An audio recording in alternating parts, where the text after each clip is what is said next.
अब शुरुआत करते हैं दनादन खबरों की।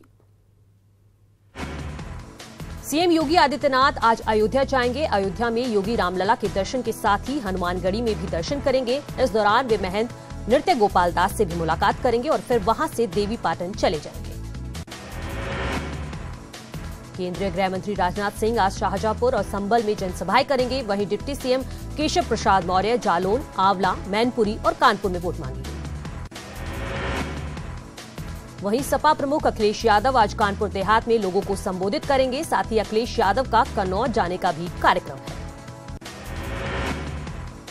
जाने माने भोजपुरी अभिनेता और गोरखपुर से बीजेपी के उम्मीदवार रवि किशन जब लखनऊ एयरपोर्ट पर पहुंचे तो उनका भव्य स्वागत हुआ। न्यूज 18 से बातचीत में रवि किशन ने कहा कि इस बार गोरखपुर में बीजेपी रिकॉर्ड मतों से जीतेगी।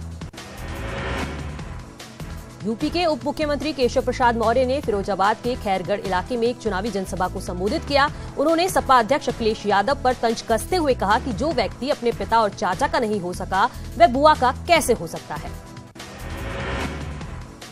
सीएम योगी आदित्यनाथ ने मंगलवार सुबह लखनऊ के हनुमान सेतु मंदिर में दर्शन पूजन किया। चुनाव आयोग की रोक के बाद योगी आदित्यनाथ 3 दिन तक चुनाव प्रचार नहीं कर सकते, लेकिन उन्होंने अपने दैनिक कार्य के तहत बजरंगबली के दर्शन पूजन किए।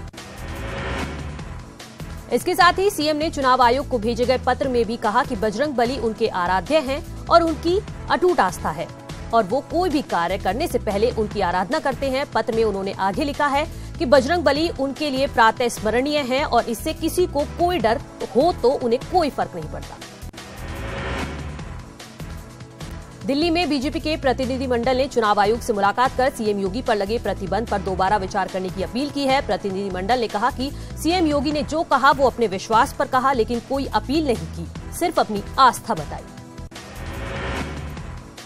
विश्व हिंदू परिषद ने भी निर्वाचन आयोग से मुख्यमंत्री आदित्यनाथ पर चुनाव प्रचार पर लगी रोक हटाने की मांग की है। वीएचपी ने तर्क दिया है कि योगी सदा सर्वदा राष्ट्रहित, समाज हित और देश की अखंडता के साथ ही सकारात्मक वक्तव्य देते हैं। सुप्रीम कोर्ट ने मायावती के चुनाव आयोग द्वारा लगाई गई रोक पर दाखिल की याचिका पर सुनवाई करने से इनकार कर दिया। सुप्रीम कोर्ट ने कहा कि चुनाव आयोग ने अपनी शक्तियों का इस्तेमाल किया है और आचार संहिता तोड़ने वालों के खिलाफ कार्रवाई की है। लोकसभा चुनाव के दूसरे चरण में 18 अप्रैल को होने वाले मतदान के लिए मंगलवार की शाम 5 बजे के बाद से चुनाव प्रचार थम गया है। इस चरण में 8 सीटों के लिए मतदान होगा, जिसमें हेमा मालिनी, राज बब्बर, एसपी सिंह बघेल समेत कई दिग्गज मैदान में हैं।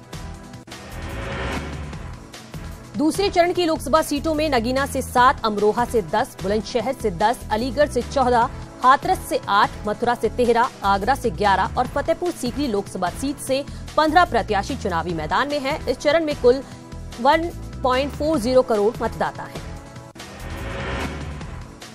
लखनऊ से राजनाथ सिंह ने पर्चा दाखिल किया। नामांकन के दौरान बीजेपी के कई दिग्गज नेता मौजूद रहे। पर्चा दाखिल करने के पहले राजनाथ मंदिर गए और रोड शो किया। लखनऊ से राजनाथ सिंह के मुकाबले गठबंधन ने शत्रुघ्न सिन्हा की पत्नी पूनम सिन्हा को मैदान में उतारा है। पूनम ने मंगलवार को ही लखनऊ में एसपी की सदस्यता ग्रहण की। कांग्रेस ने भी आज लखनऊ से अपना उम्मीदवार उतार दिया है। कांग्रेस की आज की लिस्ट में आचार्य प्रमोद कृष्णम लखनऊ से तो केसरगंज से विनय कुमार पांडे चुनावी मैदान में हैं। आजम खान के बेटे अब्दुल्ला खान ने प्रेस कॉन्फ्रेंस पर अब चुनाव आयोग के लगाए गए बैन पर प्रतिक्रिया देते हुए कहा कि इलेक्शन कमीशन ने बीजेपी को खुश करने के लिए बैन लगाया है। आजम को इसलिए बैन किया गया क्योंकि वो मुसलमान हैं और इसी ने सफाई का मौका नहीं दिया गया। वहीं एक बार फिर आजम खान पर चुनाव आयोग का डंडा चला है। आईएएस अधिकारी को गाली देने और सांप्रदायिक तनाव फैलाने वाले बयान देने के आरोप में चुनाव आयोग ने उन्हें एक और नोटिस जारी कर दिया है। चुनाव आयोग ने 24 घंटे के अंदर इस पर जवाब मांगा है। प्रयागराज में हिंदू संगठन के कार्यकर्ताओं ने पुलिस थाने में प्रदर्शन कर आजम खान के खिलाफ मुकदमा दर्ज करवाया। वहीं कांग्रेस कार्यकर्ताओं ने उनके पोस्टर पर कालिक पोत कर आग के हवाले किया। बीजेपी प्रदेश अध्यक्ष डॉक्टर महेंद्र नाथ पांडे ने कहा कि ओम प्रकाश राजभर के साथ बीजेपी गठबंधन धर्म का पालन कर रही है। उन्होंने कहा कि घोसी सीट के लिए बीजेपी ने सुभाषपा को प्रपोजल दिया था। उन्होंने कहा कि 5 लोगों के आयोगों में भी जगह दी गई है। राजभर को घोसी से चुनाव लड़ना चाहिए। मायावती पर बैन के बाद आगरा में महागठबंधन की रैली हुई। इस रैली में अखिलेश और अजीत सिंह के साथ माया के भतीजे आकाश आनंद भी मौजूद थे। रैली में सपा के राष्ट्रीय अध्यक्ष अखिलेश यादव और मायावती की तरफ से आकाश आनंद शामिल हुए। रैली में अखिलेश यादव रैली को संबोधित करते हुए बीजेपी पर हमला बोला। आगरा में आज महागठबंधन की रैली में आकाश आनंद ने आधिकारिक तौर पर अपनी सियासी पारी का आगाज कर दिया है। अपने पहले संबोधन की शुरुआत आकाश आनंद ने जय भीम के नारे के साथ की। उन्होंने कहा कि वे बुआ का संदेश लेकर आपके बीच आए हैं। रैली में फतेहपुर सीकरी से बीएसपी उम्मीदवार गुड्डू पंडित तरह तरह की हरकतें करते कैमरे में कैद हो गए। लगातार विवादों में रहने वाले गुड्डू पंडित ने मंच पर आते ही जनता के बीच कुछ फेंकने का इशारा किया। इसके बाद ऐसा ड्रामा किया कि मानो सिनेमा देख रहा हो। वहीं बीजेपी से अलग होकर ओम प्रकाश राजभर ने अपनी पार्टी के 39 प्रत्याशियों की घोषणा की। सुहेलदेव भारतीय समाज पार्टी को बीजेपी ने यूपी लोकसभा चुनाव में एक भी सीट नहीं दी है। सुभाषपा ने लखनऊ से बब्बन राजभर, गोरखपुर से राधेश्याम, बनारस से सिद्धार्थ राजभर को उम्मीदवार बनाया है। ओम प्रकाश राजभर ने पीएम मोदी के खिलाफ वाराणसी और राजनाथ सिंह के खिलाफ लखनऊ से भी प्रत्याशियों के नाम की घोषणा की है। दूसरे चरण के मतदान के लिए प्रचार के अंतिम दिन हेमा मालिनी ने भी रोड शो किया। इस रोड शो में बीजेपी के कार्यकर्ताओं और पदाधिकारियों ने बढ़ चढ़कर भाग लिया। इस रोड शो में ऊर्जा मंत्री श्रीकांत शर्मा मोटरसाइकिल पर दिखाई दिए। वहीं विधायक बलदेव पूरण प्रकाश ट्रैक्टर चलाते नजर आए। रोड शो के दौरान बीजेपी और कांग्रेस कार्यकर्ता आमने सामने आ गए। यहां कांग्रेस समर्थकों ने चौकीदार चोर है के नारे लगाए तो बीजेपी कार्यकर्ता मोदी मोदी के नारे लगा रहे थे। आनंद फानन में एसपी सिटी समेत पुलिस फोर्स के साथ मौके पर पहुंचे और जुलूस निकलवाया। फतेहपुर से बीजेपी उम्मीदवार और केंद्रीय मंत्री साध्वी निरंजन ज्योति भी हेमा मालिनी की तर्ज पर मतदाताओं को लुभाने में जुट गई हैं। उन्होंने महादेवपुर गांव में चुनाव प्रचार के दौरान खेत में जाकर महिलाओं के साथ गेहूं काटा। चुनाव प्रचार के दौरान उन्होंने खेत में जाकर गेहूं की फसल काटी। टिकट मिलने के बाद भदोही पहुंचे बीजेपी प्रत्याशी रमेश बिंद ने कहा कि उन्होंने बीएसपी छोड़ी नहीं थी बल्कि पार्टी से निकाला गया था। उन्होंने कहा इसके पीछे कारण है कि जब पुलवामा कांड हुआ तो वो पार्टी कार्यालय में इसकी चर्चा कर रहे थे। सीतापुर की बिस्वा विधानसभा से पूर्व विधायक रामपाल यादव ने कांग्रेस का दामन थाम लिया। उन्होंने पूर्व केंद्रीय मंत्री जितिन प्रसाद की मौजूदगी में कांग्रेस की सदस्यता ली। बुलंदशहर में गठबंधन के बसपा प्रत्याशी योगेश वर्मा ने रात 11 बजे नुक्कड़ सभा कर आदर्श आचार संहिता की खुलकर धज्जियां उड़ाई। यही नहीं, यहां मौजूद बच्चों ने मोदी मोदी के नारे भी लगाए। मौके पर पहुंची पुलिस ने बसपा प्रत्याशी के काफिले में चल रही 2 कारों को कब्जे में ले लिया। बहराइच में बीजेपी की बागी सांसद सावित्रीबाई फुले ने कांग्रेस के टिकट पर नामांकन किया। फुले ने रेलवे स्टेशन से कलेक्ट्रेट तक अपना रोड शो निकाला। हालांकि पुलिस प्रशासन ने कानून व्यवस्था को देखते हुए रोड शो को 100 मीटर के बाद ही रोक दिया। मीडिया से बात करते हुए उन्होंने कहा कि ये सरकार देश के लिए घातक है। अंबेडकर नगर में प्रधान संघ ने 2019 लोकसभा चुनाव में अपना प्रत्याशी उतारकर चुनाव लड़ रही अन्य पार्टियों की नींद उड़ा दी है। पूरे जिले में 9 ब्लॉक और 927 ग्राम पंचायतें हैं। प्रधान संघ के जिलाध्यक्ष ने दमखम के साथ लोकसभा चुनाव लड़ने का ऐलान किया है। एनडी तिवारी के बेटे रोहित शेखर की मौत की वजह से पुलिस ने जांच शुरू कर दी है। शव का पोस्टमार्टम दिल्ली में एम्स में किया जाएगा। सीएम योगी ने रोहित शेखर के आकस्मिक निधन पर ट्वीट के जरिए दुख व्यक्त किया है। दिल्ली के मैक्स अस्पताल में रोहित शेखर को मृत घोषित किया गया। 2014 के लोकसभा चुनाव के दौरान अमेठी में भड़काऊ भाषण देने को लेकर स्पेशल एमपी एमएलए कोर्ट ने अरविंद केजरीवाल और कुमार विश्वास को फटकार लगाई है। साथ ही अगली सुनवाई पर पेश न होने पर गैर जमानती वारंट जारी करने और कुर्की का अल्टीमेटम दिया है। बीजेपी सांसद केपी सिंह को दोबारा टिकट दिए जाने के बाद जौनपुर भाजपा समर्थकों में खुशी की लहर है। सांसद के जौनपुर आते ही भारी संख्या में कार्यकर्ताओं ने टीडी कॉलेज के कैंपस में जोरदार स्वागत किया।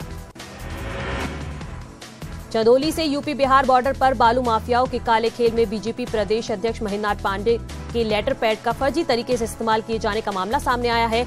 मीडिया ने जब महेंद्रनाथ पांडे से इस बारे में सवाल पूछा तो उन्होंने कहा कि जांच कराने के बाद कार्रवाई करेंगे। फैजाबाद के लिटिल चैंप्स जैसे सीरियल में अपने डांस का हुनर दिखाने वाले 12 साल की सूरज दास सीतापुर से बीएसपी प्रत्याशी नकुल दुबे के लिए प्रचार कर रहे हैं। प्रतापगढ़ में बेखौफ बदमाश ने प्रधान संघ के अध्यक्ष दिनेश दुबे की गोली मारकर हत्या कर दी। बाइक सवार 2 बदमाशों ने पहले प्रधान संघ अध्यक्ष को सफारी गाड़ी से खींचकर नीचे उतारा, फिर सिर में गोली मारकर फरार हो गए। बागपत के खेकड़ा में बेखौफ दबंगों ने घर के बाहर बैठे एक युवक पर ताबड़तोड़ फायरिंग कर दी, जिससे युवक गंभीर रूप से घायल हो गया। फिलहाल युवक की स्थिति गंभीर बनी हुई है और उसे इलाज के लिए दिल्ली के अस्पताल में भर्ती कराया गया है। एटा की जलेसर कोतवाली के रेलवे स्टेशन के पास युवक की गला रेतकर हत्या कर दी गई। सूचना पर पहुंची पुलिस शव को पोस्टमार्टम के लिए भेजकर मामले की जांच में जुटी है। सुल्तानपुर के कादीपुर थाना क्षेत्र के मजगवा गांव में लूट के प्रयास में बेखौफ बदमाशों ने 2 सगे भाइयों को गोली मार दी। दोनों घायलों को गंभीर हालत में जिला अस्पताल से लखनऊ रेफर किया गया है। लखीमपुर खीरी की हैदराबाद कोतवाली के कुंवरपुर गांव में दबंगों ने एक युवक को लाठी डंडों से पीट कर मार डाला। घटना के बाद गांव में सनसनी फैल गई। मौके पर पहुंची पुलिस ने एक आरोपी महिला को गिरफ्तार कर लिया, जबकि 2 लोग मौके से फरार हो गए। मेरठ के भावनपुर थाना क्षेत्र के एक पेट्रोल पंप पर मामूली विवाद झगड़े में बदल गया। यहां बाइक सवार बदमाशों ने 2 पेट्रोल पंप कर्मी के साथ जमकर मारपीट की। ये पूरी घटना सीसीटीवी में कैद हो गई। मुजफ्फरनगर में वृद्ध ने बीजेपी को वोट दिया तो उसके बेटे ने जान से मारने की धमकी दी। वृद्ध की शिकायत पर पुलिस सुरक्षा का आश्वासन देते हुए वापस घर भेज दिया है और मामले की जांच में जुट गई है। लखीमपुर खीरी के धीरा में पलिया दिल्ली मार्ग पर पुलिस की वसूली का वीडियो वायरल हो रहा है, जिसमें पुलिस कर्मचारी एक मोटरसाइकिल पर सवार होकर ईंटों से भरे ट्रैक्टर ट्रॉली को रोककर उनसे पैसों की वसूली कर रहे थे। वीडियो वायरल होने के बाद प्रशासन में हड़कंप मचा हुआ है। शामली जनपद में हथियारबंद अज्ञात बदमाशों ने युवक से बाइक लूटी। लूट के दौरान युवक की पिटाई करके फरार हो गए। पुलिस मामले की जांच में जुटी है। कानपुर के 4 दुकानों में चोरी की घटना से व्यापारियों में आक्रोश फैल गया। व्यापारियों ने थाने के सामने सड़क जाम कर हंगामा किया। पुलिस ने व्यापारियों को शांत कर घटना की छानबीन शुरू की है। कन्नौज में कानपुर पब्लिक स्कूल के बच्चों के अभिभावकों ने स्कूल प्रबंधन के खिलाफ अधिक फीस को लेकर मोर्चा खोल दिया है।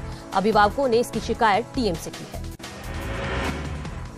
इलाहाबाद विश्वविद्यालय के पीसी बनर्जी हॉस्टल में रोहित शुक्ला की हत्या को हाईकोर्ट ने संज्ञान लेकर कुलसचिव को नोटिस जारी कर रिपोर्ट मांगी है।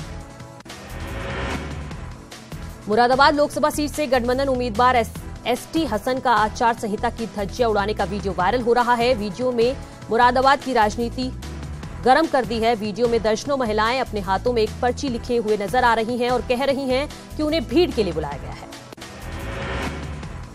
कन्नौज में 2 महीने पहले तक एक नाबालिग लड़की को पुलिस अब तक नहीं खोज सकी है। लाचार परिवार अब कलेक्ट्रेट में अनशन पर बैठ गया है। पीलीभीत में सर्व शिक्षा अभियान की खुलेआम धज्जियां उड़ाई जा रही हैं। पूरा मामला ब्लॉक मरोरी के जारकलिया उच्च प्राथमिक विद्यालय में बच्चों से मजदूरी का काम लिया जा रहा है। स्कूल के बच्चों से बालू हटवाया जा रहा है। मैनपुरी में पुलिस ने एक अवैध असलाहा फैक्ट्री का पर्दाफाश किया है। पुलिस ने मौके से कई बने अधबने तमंचे तथा ड्रिल मशीन बरामद की है। पुलिस के मुताबिक इन असलहों को आगामी लोकसभा चुनाव के दौरान पेशेवर अपराधियों को सप्लाई किया जाना था। उन्नाव कलेक्ट्रेट परिसर के बाहर लखनऊ से आई एंटी करप्शन की टीम ने एक लेखपाल को 5000 की रिश्वत लेते हुए रंगे हाथों पकड़ लिया है। आरोप है कि सर्वे लेखपाल ने असंक्रमणीय भूमि को संक्रमणीय करने के लिए लेखपाल ने 5000 की घूस मांगी थी। एंटी करप्शन टीम आरोपी लेखपाल से पूछताछ कर रही है। एटा में शांतिपूर्ण चुनाव कराने को लेकर पुलिस ने विभिन्न थाना क्षेत्रों में 3 इनामी बदमाशों समेत 49 अभियुक्तों को गिरफ्तार किया है। एटा पुलिस का ये तीसरा बड़ा ऑपरेशन है। बरेली में एक 8 साल के मासूम का अपहरण मामले पर पुलिस ने तत्परता दिखाते हुए अपहरणकर्ता के चुंगल से सकुशल छुड़ाकर परिजनों के हवाले कर दिया है। वहीं आरोपी को गिरफ्तार कर लिया है। उत्तर प्रदेश के बांदा के पछोगर गांव में बोरवेल में गिरे 1 साल के बच्चे को सुरक्षित बाहर निकाल लिया गया है। बोरवेल में गिरने के 2 घंटे के भीतर ही रेस्क्यू टीम बच्चे को बाहर निकालने में कामयाब रही। बच्चे को अस्पताल ले जाया गया है। उन्नाव में भीषण गर्मी में डीएम और एसपी ने बैलगाड़ी पर बैठकर मतदान जागरूकता की अलग जगाई तो ग्रामीणों का उत्साह देखते ही बना। बैलगाड़ी पर सवार होकर मतदाताओं को मतदान के लिए हाथ जोड़कर जागरूक किया। बुलंदशहर में मतदाताओं को जागरूक करने के लिए जिला प्रशासन ने 10 किलोमीटर लंबी मानव श्रृंखला बनाकर मतदाताओं से मतदान करने की अपील की। मानव श्रृंखला में अलग अलग शिक्षण संस्थाओं के करीब 10,000 छात्र छात्राएं शामिल हुए। वाराणसी में दुनिया के सबसे बुजुर्ग होने का दावा करने वाले 123 साल के बुजुर्ग शिवानंद महाराज लोगों से वोट करने की अपील कर रहे हैं।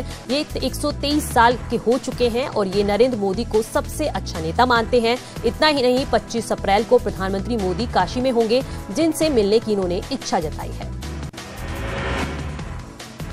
गोरखपुर लोकसभा क्षेत्र के करजही समेत कई गांव वाले बाढ़ के कहर को झेलते रहे हैं, जिसकी वजह से कई गांव वालों ने इस बार वोट नहीं करने का ऐलान किया है।